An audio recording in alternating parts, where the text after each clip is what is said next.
Ok, bienvenidos a una edición especial de Doctor Linux. Hoy estamos junto a Francisco Tondo. Hola Pancho, ¿cómo estás? Hola Samuel, ¿cómo estás? Veo que estamos con un invitado muy especial. Sí, estamos junto a Jacek y voy a intentar Brzeziński, probably. Hi, Hey, I'm Jacek Brzeziński, Poland. Brzeziński, yeah. Él es de Polonia. Bueno, mucha gente acá sí lo conoce porque él trabajó en un proyecto antiguo, en su compañía antigua, CD Projekt Red.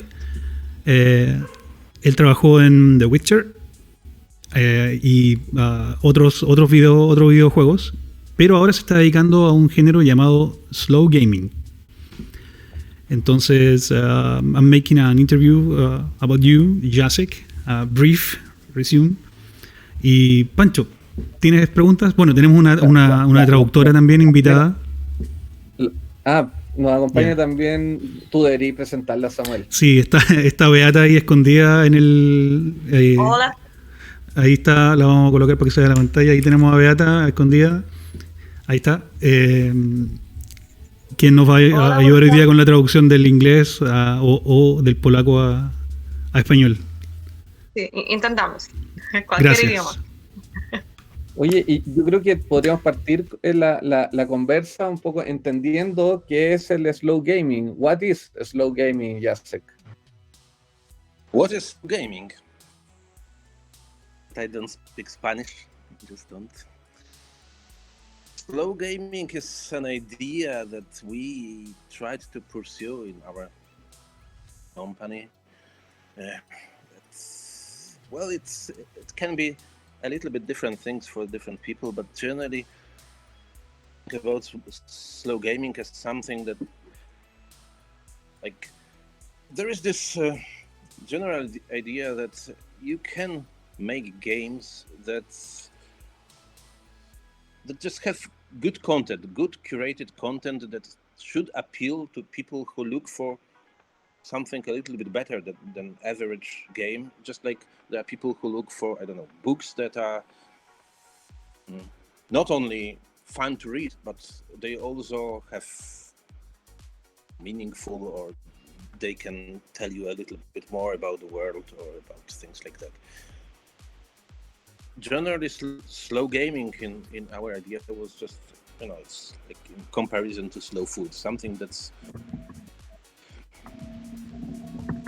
with just bigger and more meaningful experience in mind, but then it can be also a very small thing. It can, like, the form is not that important, the content is important.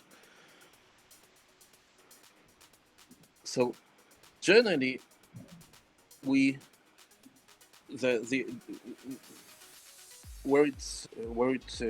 did we get to this idea is that, well,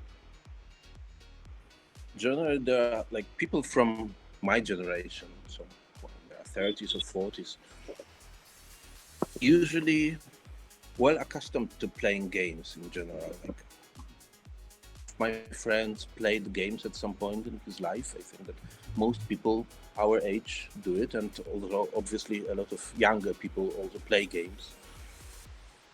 So, but a lot of people stopped playing games at some point, just because, I don't know, they stopped having as much time as they had during their studies or during their school times and so on. And because they have kids, they have jobs and so on, and they stopped playing games. But people, for some reason, didn't stop reading books or didn't stop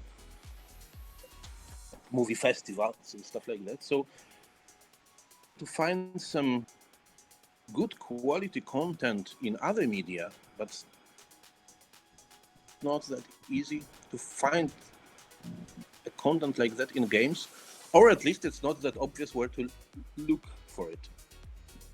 Generally, we tried to somehow solve this problem, find a type of the game that can at least appeal to some of those people. I think it's one of the answers. Ok, yo sí entendí. I understand. Pero el público. Sí, sí. A ver, una pequeña traducción de lo que nos dijo, ¿cierto? Es que apela más a, ¿cierto? A la experiencia del público que está jugando, del público que ya creció, que ya no busca solamente, y aquí estoy agregando cosas, pero jugar cosas como, no sé, saltar y pegar un par de combitos, sino que busca una experiencia, ¿cierto? Los adultos solemos leer libros, ¿cierto? Y queremos esa experiencia. Y por algún motivo los adultos dejan por distintas responsabilidades de jugar videojuegos. Entonces lo que busca el género, hasta donde entendí, si no, Bea me puede traducir ahí mejor, es atraer a este público. ¿Cierto, Bea? A ver si nos puedes Correcto. complementar un poco más. Sí, por la culpa de responsabilidades que tu horario cambia, cuando tú maduras, tienes hijos, tienes trabajo, no tienes tanto tiempo para jugar, pero eso no significa que dejas de buscar contenido, como contenido en libros, en internet, todo eso. Entonces, eso es una manera de añadir contenido de, no sé, alto... De alta calidad. Calidad. De calidad en el gaming, pero sin solamente añadir contenido más profundo, eso, de calidad. Eso. Okay, and Jacek, can you tell us about your job, your work in slow gaming? What are you doing now? What I'm doing now. So, me and Artur Ganshinets, who is on the Witcher series as well, we founded this small company called Different Tales. We wanted to do small games, like slow gaming games, something like that. Yeah, I have seen your project in the Play Store. So it's a small company. It's like 5-6 people now, more or less, right, with some other people as well. But that's it. So actually, I'm in the development in the sense that each of us has to do a lot of things, basically. So I'm mostly responsible for things like programming, art as well, music, stuff like that. I'm not a writer, so my friend is our lead writer, and I'm doing the rest, more or less, of other people as well, obviously. But and how is the experience of having a tech company in a country that is not United States, it's not China, it's a small country like Chile, for example? How can you tell us about your experience in that? well, actually, it's great at the moment. When I started to work in video games, it was like in the 1990s, more or less. Completely different. There were only like few companies in Poland, 2 companies in Warsaw, more or less. Even on the Witcher, on the first Witcher, at the end of the project, the team had like 70 to 100 people, more or less. But I think we had like 3 or 4 people in the team on video games before, and the rest were just hires. There were people who first job in video games, and now the situation is completely different.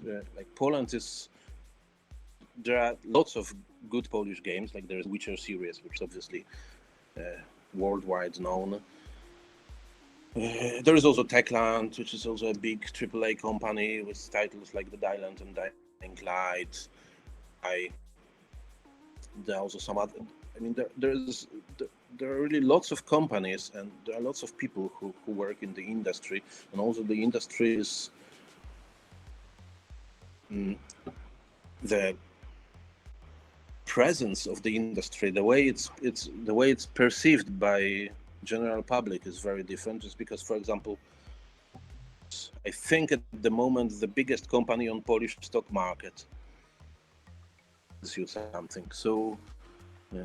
So actually, it's not that bad. I mean, there is a big competition. I mean, in a sense, like to hire someone, there is a big competition because there are so many companies that need to hire a lot of people. For example, those big AAA companies.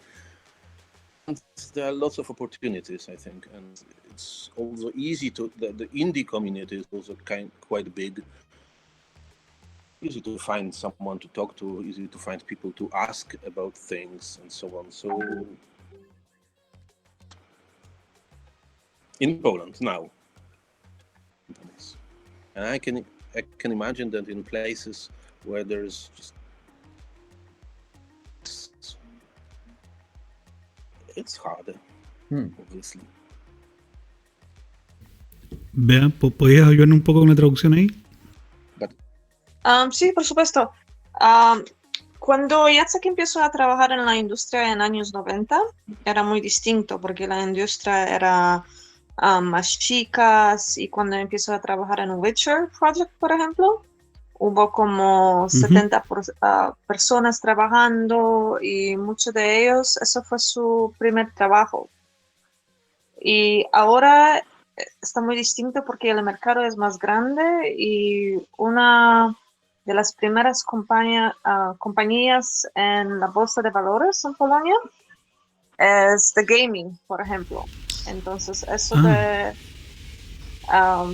te muestra que el ambiente ha cambiado mucho y la comunidad es mucho más grande, y la industria. Y por ejemplo, ahora hay muchas empresas que buscan game developers y programmers, y hay mucha competencia para buscar las personas, para empresas, porque parece que no hay suficiente gente para trabajar en las empresas. Y ahora también dijo que la comunidad indie, como es su empresa, también es bastante grande en Polonia.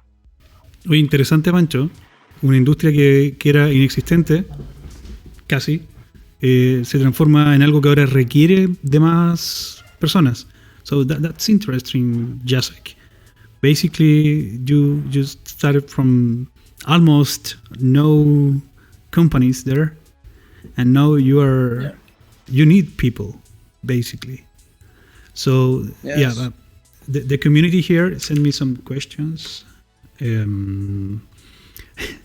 Some of them I'm worried about the DRM. So because the business model from CD Projekt Red is working without DRM, yes. Right? So they have mostly two questions. Some of them say something like, was it too difficult for the company to produce games without DRM? Was the pressure from inside the company for trying to protect the game? Was there pressure from the inside, from the company, to protect the game with DRM? Okay. I don't know if you can disclose that, but it's basically about DRM. But actually, it's actually very simple. So I think most of the games were protected by DRM. That was sort of industry standard, but also it was a race. New versions of DRM changed very often because obviously hackers also were able to crack new DRMs pretty quickly. And I think also one important thing is that Poland was always like a hacker capital. I mean, there was most of the games were like people didn't buy games because they were expensive, so people mostly used and cracked them and so on. We had a little bit of experience, maybe a little of that experience of cracking games, but we had a lot of people we knew a lot of people who just didn't buy games, and the reason was usually economical, because games were expensive. I mean, if you look at even current prices of especially console games, like full price console game is $60, and if you want to buy special edition, it's like $100 and so on. It's crazy. Obviously, PC games now are a lot cheaper. Games in Poland were also cheaper, and actually,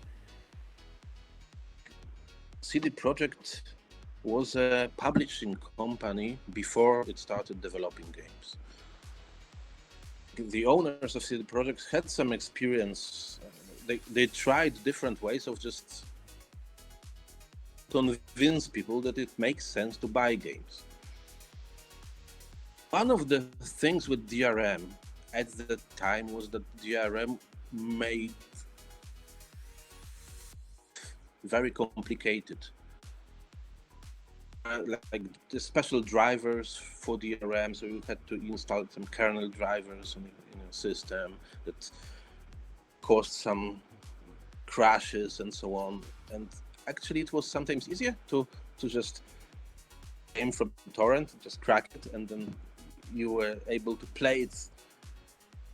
And if you just bought an original game, then you had to, for example, you could install it on your hard drive, but you still, for example, had to put the C disk into your drive, because otherwise the game wouldn't start, and so on. So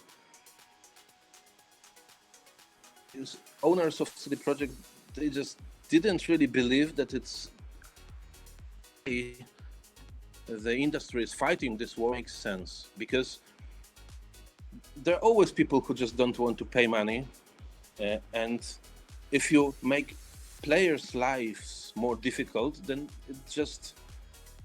they just start hating you, and that's really not your goal. You want people to like your games, and you want people to have a good relationship with you. So their idea is mostly that, well, if we can't win this war anyway, because people will crack the new protection systems anyway quickly, to say, okay, please trust us, we will make a lot of things to make your life easier, we will try to sell the game maybe, but just please buy the game, because we put a lot of effort into it. So they just turned their focus on PR, I think. And actually it was perfect move. Like CD Projekt from that time on still has very good PR. Players loved it. On the hackers forums wrote that, okay, it's a game that you just should buy. You just should pay them money, even if you grab the copy of the game from us, from our torrent. Just please buy the game from developer, because they are so great. They are just not protecting it. They are making it so it's easier for people to play it. So I think it worked. And basically, with everything, if people are able to pay the money, if they like the product, they will pay the money finally. And so focused on just stealing it, well, they will.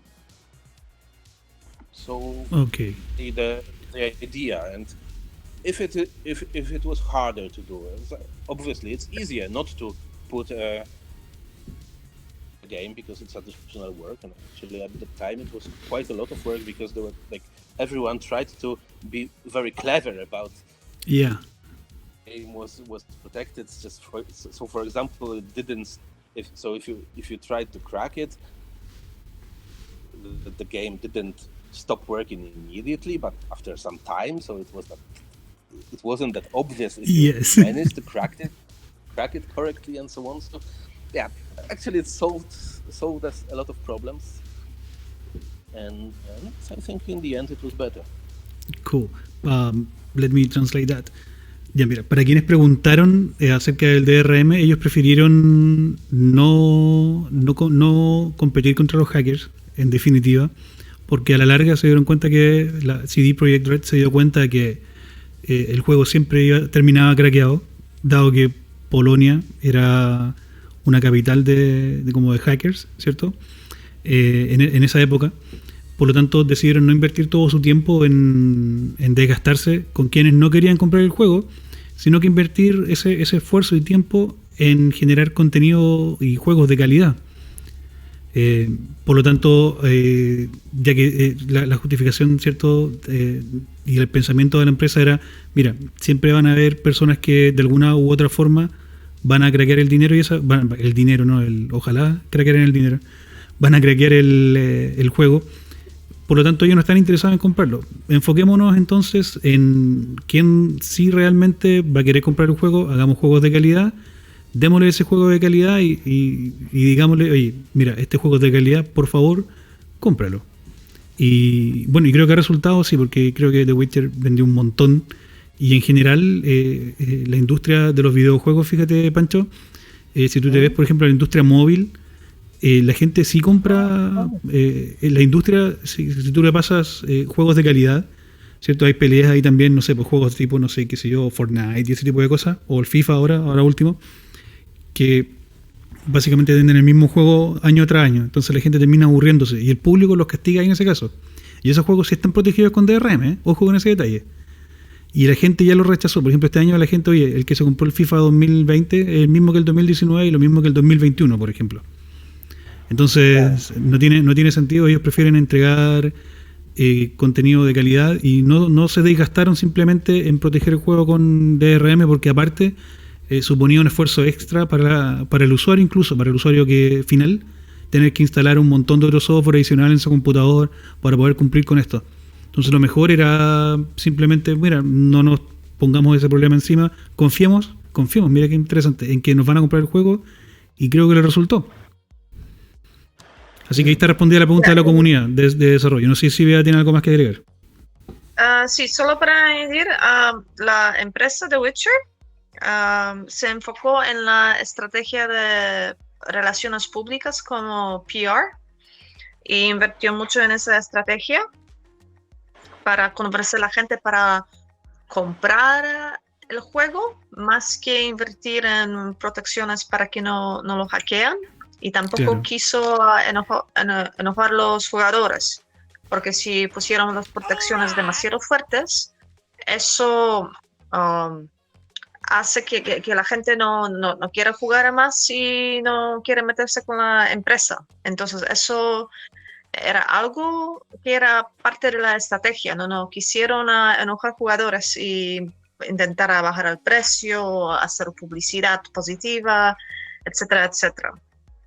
Ahora, pienso que cuando tienes ese modelo de negocios debe ser muy importante el proceso creativo para que justamente los clientes en el fondo sobrepasen el tema del precio y prefieran la calidad de tu producto. Jacek, can you tell us about the creation or the creative process in your company? Your actual company. In my current company? Yes. Or in your own company? Please. Yes, of course. Well, it's actually very simple. So basically, we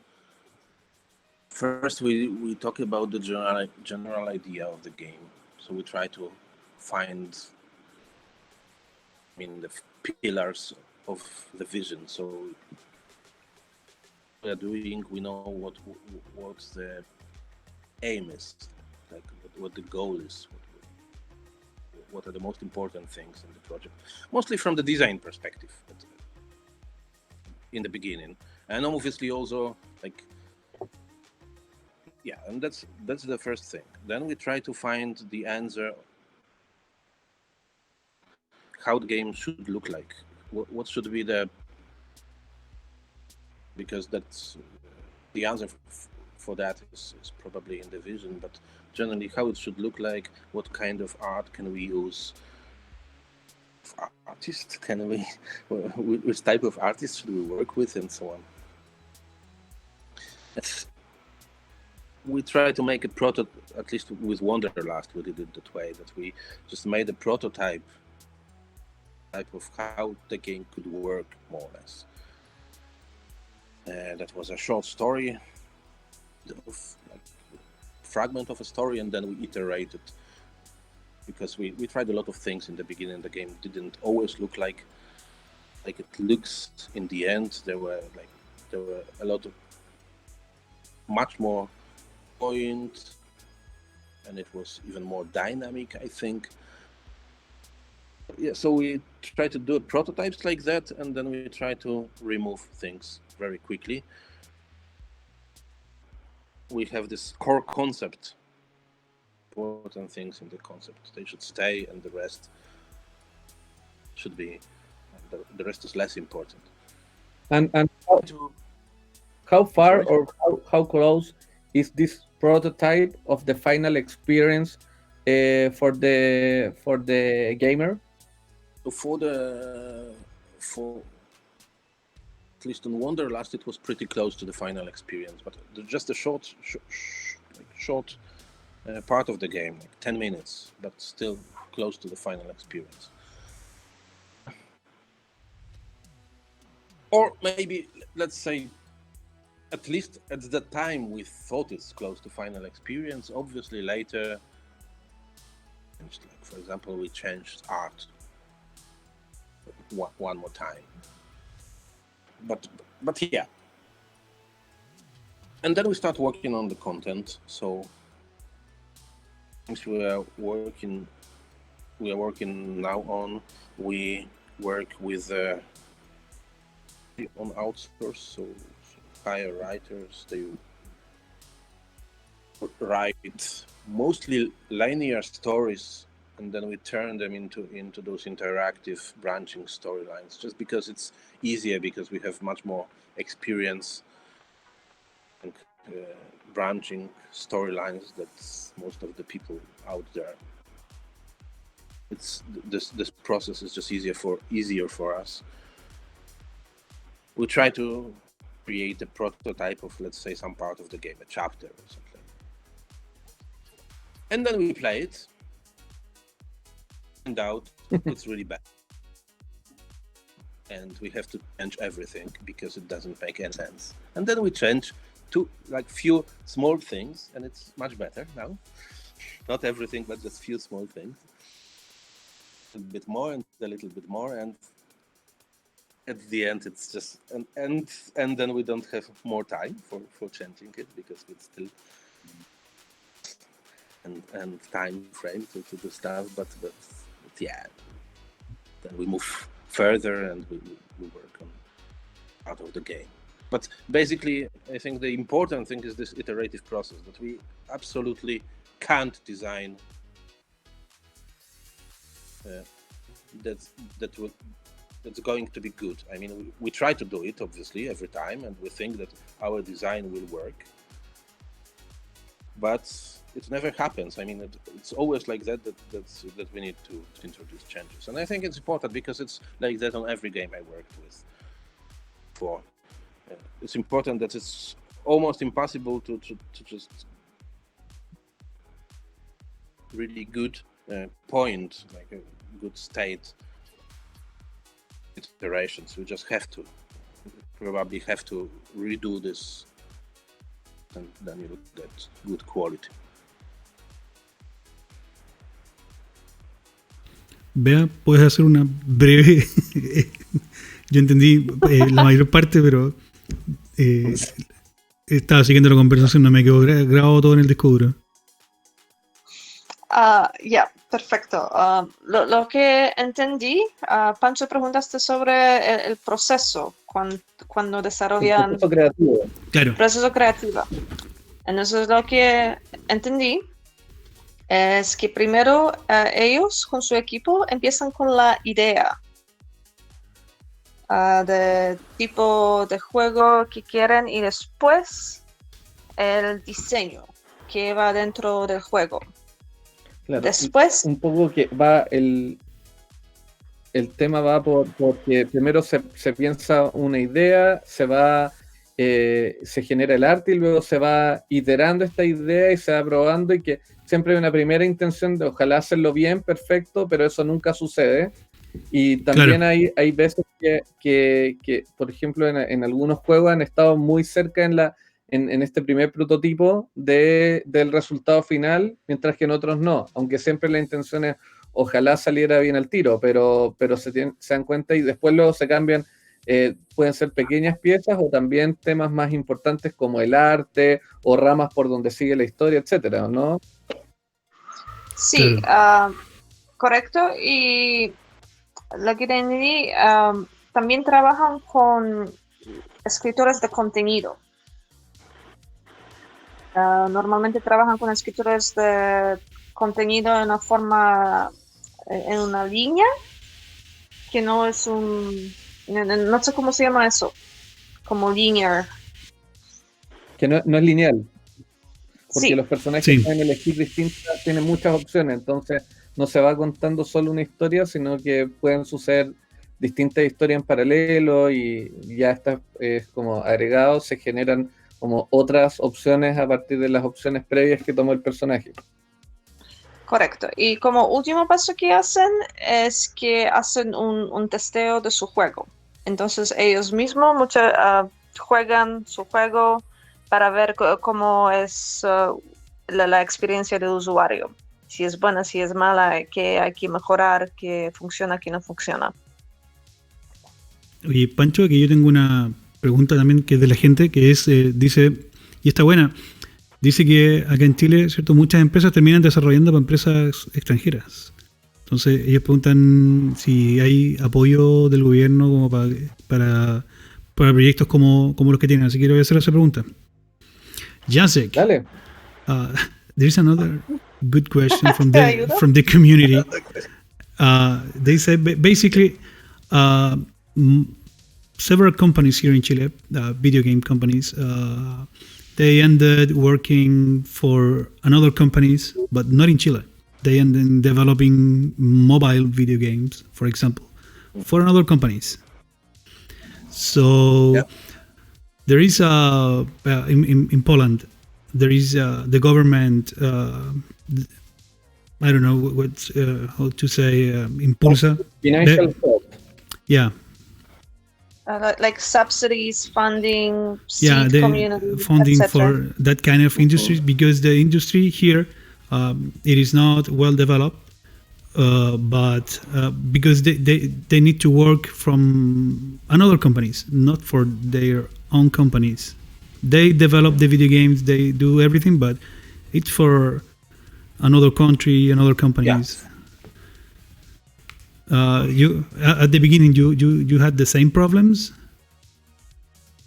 Yes. Most of the companies in Poland, for example, developed games. Well, maybe not for. I mean, depends. Like there are a few types of this kind of work. Like you can just do work for hire, and I think so. You are hired to develop a specific game, and you get design from someone else, and so on. You can also work with a publisher, and obviously nowadays it usually can be a pretty loose agreement, but it used to be that way, that the publishment deals were just the sole source of money. So basically a company got all the money from the publisher, and obviously was also very publisher. I mean, so if there was, and for example, the publisher didn't accept a milestone, there was just no money for salaries. And I think all those types of work just are present in Poland. Generally, there is some money in the market. I mean, nowadays it's sort of easy to find money for making games. So even people who are not really sometimes can find money, especially from private investors. government subsidies. Yes, we understood. Subsidy. But actually, they are not working well. I think because they are really bureaucratic. You are a very small company. You can't really do it on your own. Like middle or big companies use that money. That's true, but small companies really can't. But on the other hand, there are options. There are companies that just give money to investors. But they give money to very small teams, not a lot of money, just because their business model is that they have a lot of teams,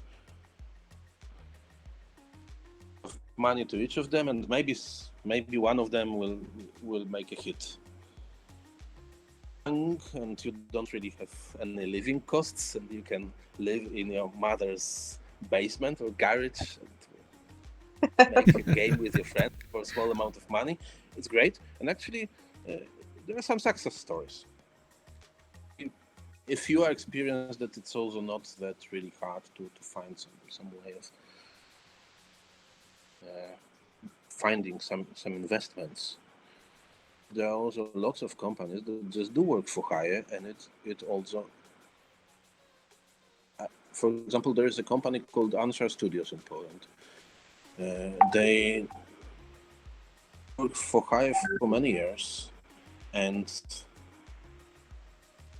they started developing their own games, just because if you do work for hire and you are able to earn a little bit more money than you just spent on making those games, then you can use that money to make some your own games, and they are quite successful at this point. They are just I don't know how big it is, like 100 people, maybe more, but small company at this point, and I think they are doing well. So it's also, I think it is a business strategy that can work. Just the question is enough from such deals. Jacek, primero, Bea, si nos puedes contar un poco lo que dijo. Sí, por supuesto. Sí. Básicamente dijo que en Polonia no hay tantos programas de gobierno que financia como incubator o seed money, como en Chile tiene Corfo, tiene Cercotec. En Polonia no hay tanto, al menos en el ambiente de juegos. Pero lo que hay muchos inversionistas privados que financian a empresas chicas. De los programas de gobierno que hay, normalmente el proceso es poco transparente, es muy burocrático.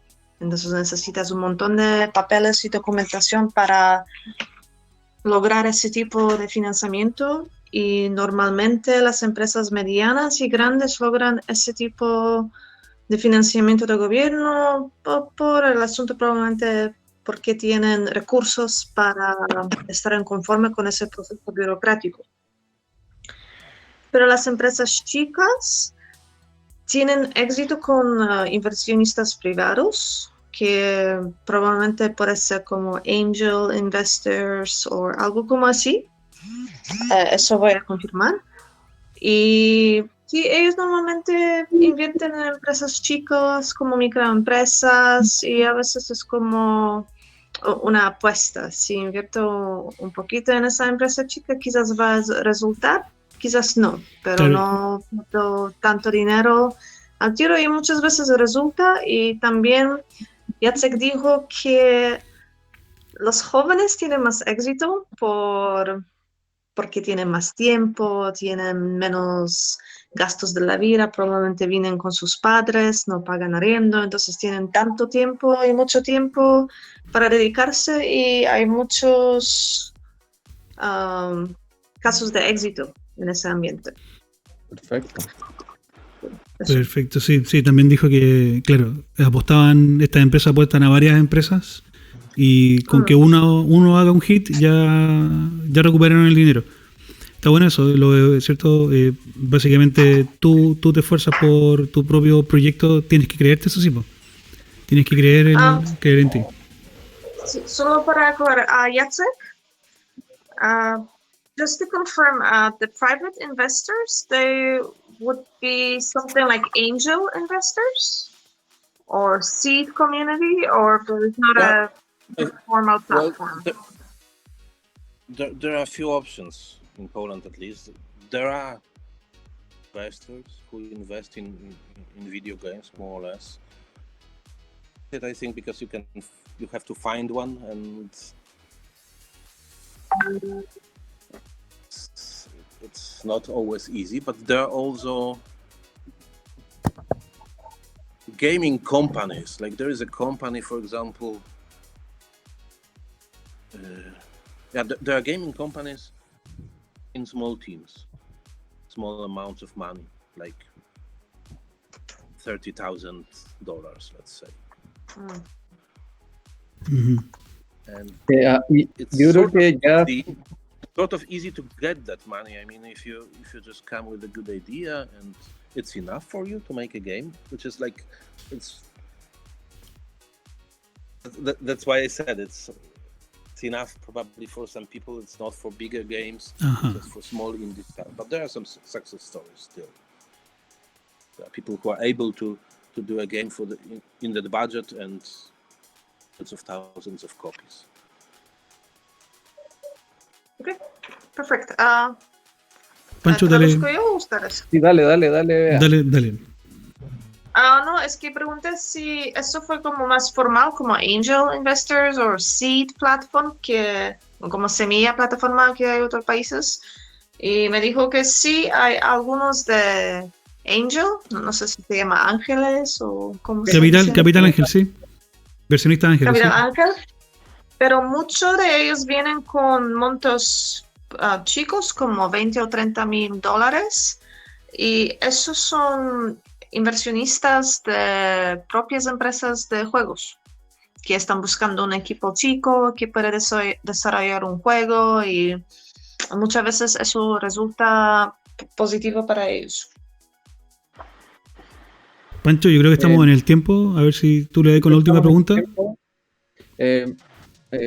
creo que para terminar un poco, entender cómo, así como nace el slow gaming, ¿qué nuevas tendencias hay también en el desarrollo de videojuegos que nos pueda contar Jacek?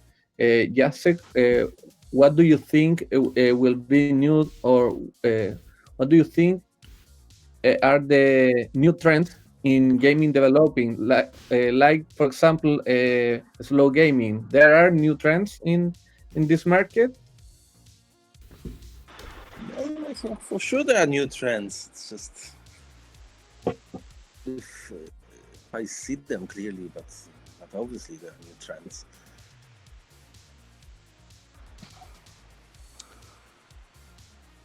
Yeah, I don't know. I mean, there are obviously some spaces. Like I think that space that we tried to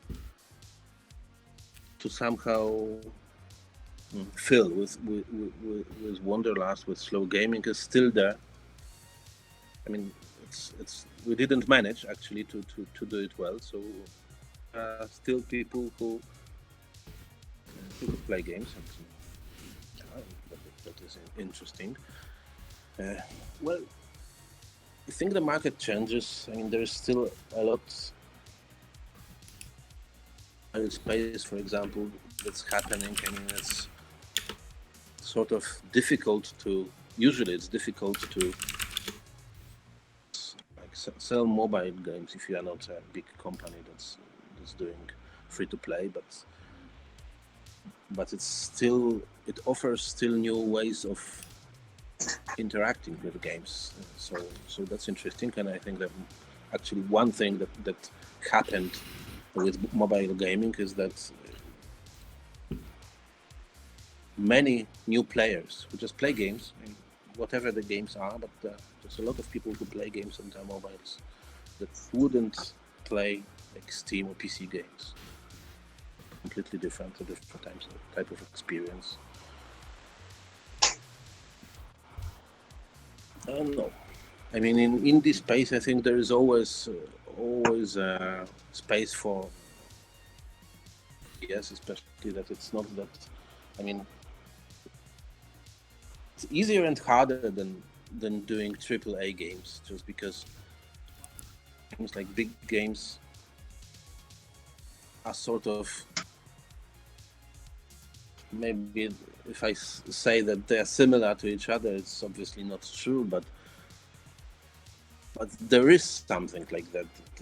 The types of gameplay are sort of don't really change that quickly. In indie games, you can do anything you want to. You have to, because you can't really replicate those big games. You can't do a new Call of Duty if you want to do it in 5 people. So we have to find some new ideas. Okay. Like in Poland, there are lots of companies that do simulators, and it's a growing market all the time. Games that simulate something. Like there was like this big hit from recent months, which is like drug dealer simulator, which is like, but it's sold. Jesus, sorry. It's not really a good game. It's just a title plus some mechanics. The idea is good. Oh my God. Yeah. You have a working simulation game from a big company. I forgot the name. That's trending. They called working simulator. Sort of. Yeah. Bea, ¿nos puedes hacer un resumen, por favor? Porque ya me perdí. Sí, sobre las tendencias, de verdad no está segura Jacek, porque siempre hay espacio para novedades, para nuevas tendencias. Entonces, es difícil para él para decir qué es la tendencia. Otro en el ramo donde trabaja él, de las indies, empresas, siempre hay menos restricciones y siempre se puede hacer algo más nuevo. Para hacer cosas más nuevas en los juegos móviles hay mucho espacio, pero normalmente eso está dominado por las empresas grandes. Y él ha visto tendencias en el espacio de juegos de simulaciones y nombró uno que fue de cómo ser ¿cómo se llama? Vendedor de drogas. Narcotraficante. Narcotraficante.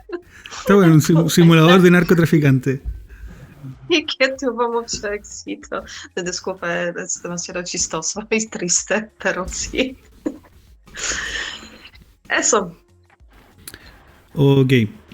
Pancho, yo creo que estamos, ¿no? Tienes tu micrófono apagado, Pancho. Es que había ruido aquí afuera. Se nos acaba el tiempo ya. Se nos acaba el tiempo. Oye, queremos agradecerle a Jacek por estar acá y a Beata por la traducción.